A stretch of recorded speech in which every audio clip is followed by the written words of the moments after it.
Well, thank you, Keith, and thank you, Senator. Thanks for joining us here in the lower house.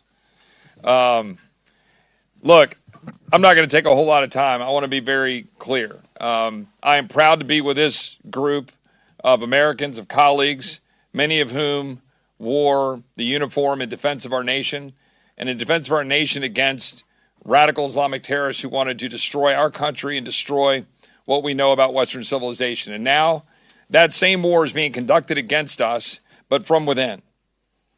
And anybody who's actually paying attention to this and understands the intentions of the Muslim Brotherhood and follows and looks at the writings and what these folks are talking about, Dallas, Houston, Texas is ground zero.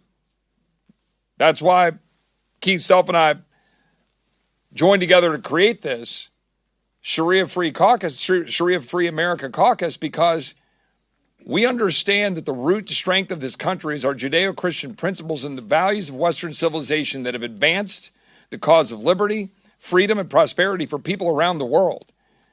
And our ancestors bled and died so that we could live in a country like this.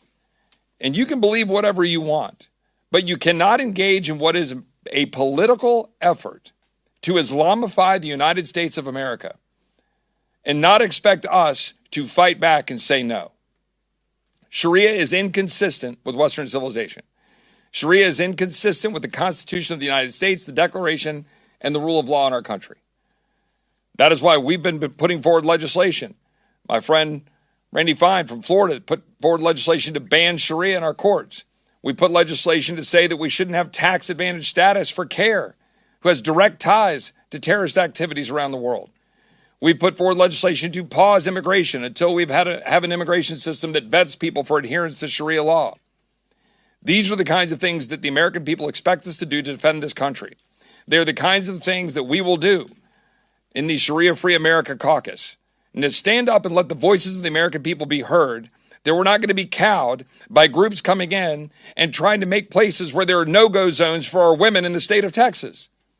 Those occur. Those are occurring right now in Arlington, in Plano, in places that are strongholds and bastions of our values as Texans and as Americans. We have women, Texans, who are afraid to go to certain areas. That's not going to happen. We're not going to let Dallas or Houston or any other city in this great country become what has happened to London and to Paris. We are going to fight for this country. And that's what I'm proud to stand shoulder to shoulder with these great men and women to say that we're going to do. And I'm not going to allow the Constitution to be, frankly, misapplied and hid behind to say that I've got to throw aside 250 years of our core Judeo-Christian principles. Food supplies have been completely wiped out.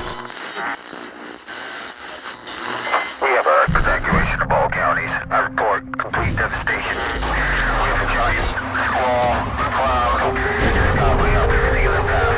This is a total loss of life. There are forces in this world that remind us of how fragile we are. We thought we were safe. We thought it could never happen to us. Then life like a fog descends upon us, blanketing our memories. Through the haze, we travel its hidden paths, lost in its secret places. And when the storm, turbulent and immovable, forces us to shelter, we remember. It calls to us, calls us back. Back to the ports and the harbors of our past. We fight the currents that pull and drag us off course, not a light or star to chart the way. And when we arrive, we don't always know it at first, the places we once loved guised by time. Then we see it, the place we've been trying to get back to. Safe at last, we've found our way home.